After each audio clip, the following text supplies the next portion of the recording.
الرفيسه هذه كيجي رائع بزاف، وكيعطي البنه مزيانه بزاف للبرد. يعني البرد ضروري الانسان خصو ياكلها على الاقل مره في الاسبوع. كنضيفوا داك الخرقوم، نضيف هاد التوابل كامله اللي ذكرت معاكم.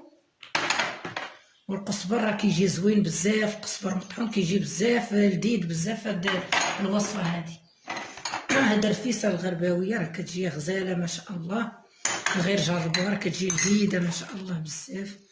والملحه، الملحه حيت ضروري غادي نسقيو، خص الملحه تكون شويه بالزايد باش يجي الطياب بنين زوين.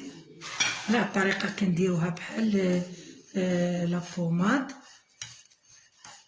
على الطريقه هذه نخلطو مزيان هادشي، وغادي ندهنو به ديك الدجاجه ديالنا.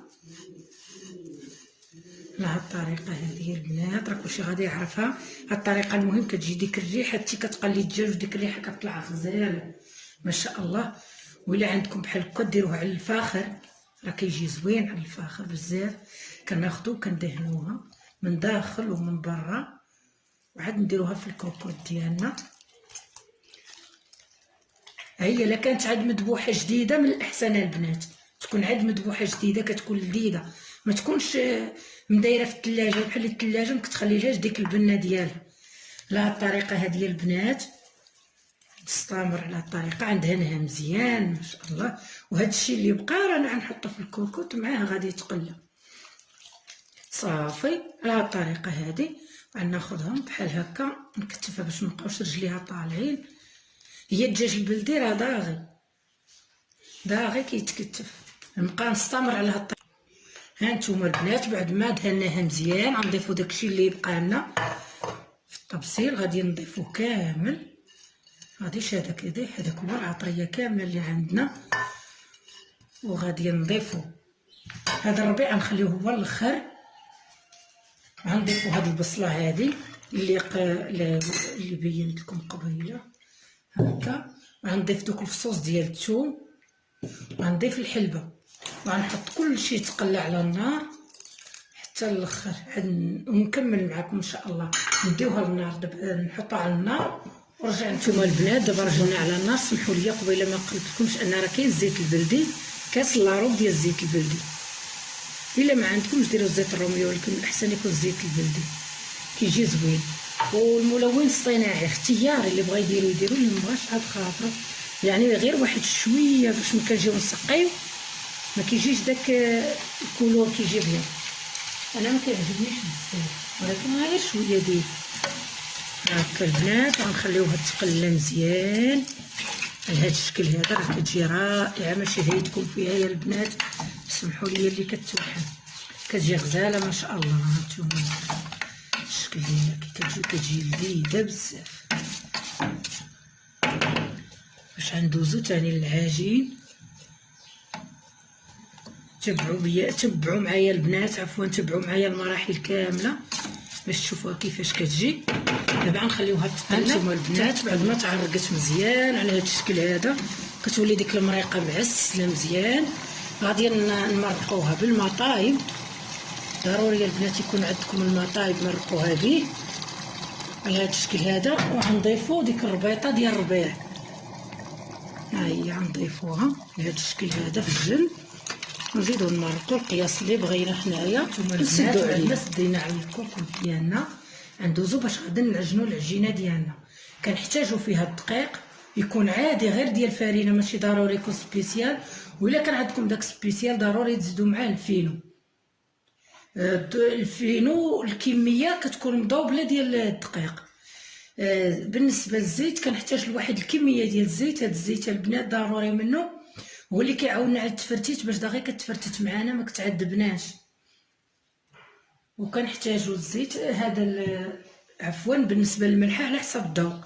هي ضروري خصها تجي بنينه شويه ما تجيش مسوسه. ونحتاجو الماء باش نعجنوها.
كنخليوها ترتاح واحد ثلث ساعه، عاد نرجعوا ليها ناخذ شويه من القليل من الدقيق الفينو كان باش نفندوا فيه ونقرصوا به ديك العجينه.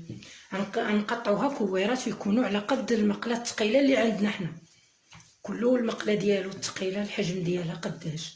بالنسبه لي انا غنقطعها على هذا الشكل هذا، نلولي بها على هذا الشكل هذا مزيان، نتفند بها الدقيق ونحطها ترتاح باش غندوزو نشعلو النار على المقله ديالنا باش نبداو نخبزوهم على هاد الطريقه هذه يا البنات. نعاود معكم واحده اخرى. راه هاد الشكل كلشي كيعرفوه بحال اللي كنلولبو الخبز ديالنا على هاد الطريقه هذه عادي ونحطوهم. انا هاد الكميه اللي عطات ديال الطحين البنات انا تعمدت ما نعطيكمش الكميه ديال الطحين، حيت الكميه ديال الطحين كتبقى انت وحجم العائله اللي عندك في الدار.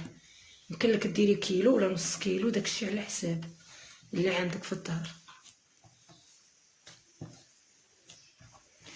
هي كتاخذ شويه د الوقت. الا بغيتوها البنات يمكن لكم بحال هكا الا كنتو عاد ديروها اليوم توجدوها البارح في العشيه، توجدوا العجينه ديالكم وطيبوها تفردتوها وتخليوها حتى اليوم غير نصب الكوكوط ديالك وصافي.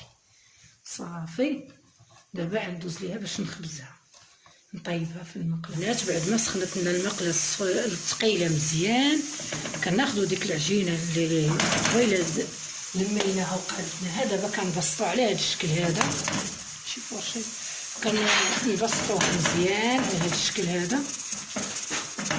تكون رقيقه البنات، تكون رقيقه باش دغيا كطيب معاكم وكتجي زوينه، ما تجيش معجنه من داخل.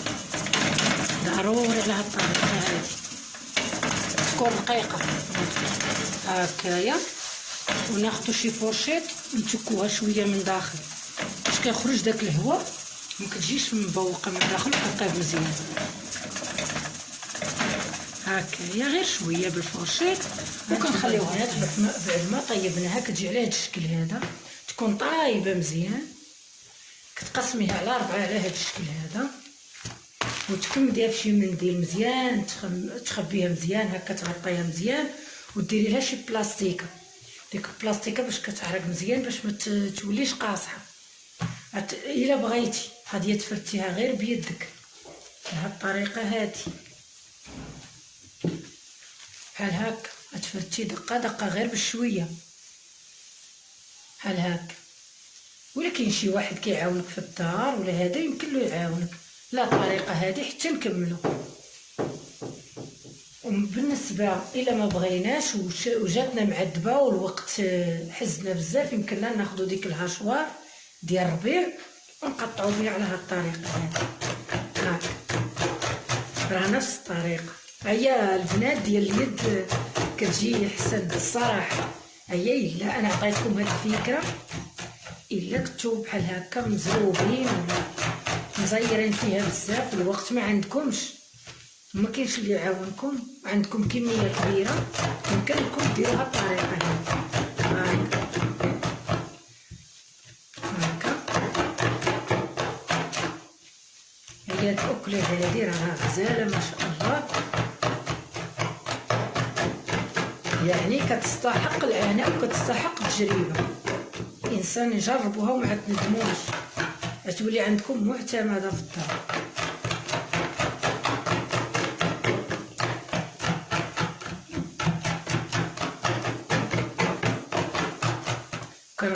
وكنغتنم الفرصه من هذا المنبر هذا كنقدم التحيه لجميع الناس اللي كيدخلوا كيشاهدوا القناه ديالي،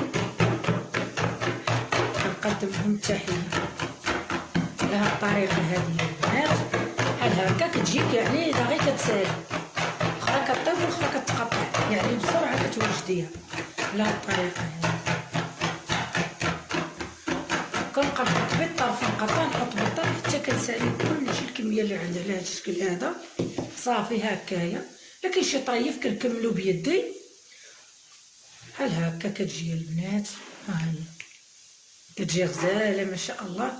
صافي غنستمر على هاد الطريقه حتى نكمل الكميه اللي عندي. كتجي على هاد الطريقه هذه الرفيسه المغربيه الغربويه، كتجي غزاله ما شاء الله زوينه بزاف وإلا عجبكم هذا الفيديو ما تنسوش تابوناو في لاشين يوتيوب وتفعلوا الجرس باش يوصلكم كل جديد.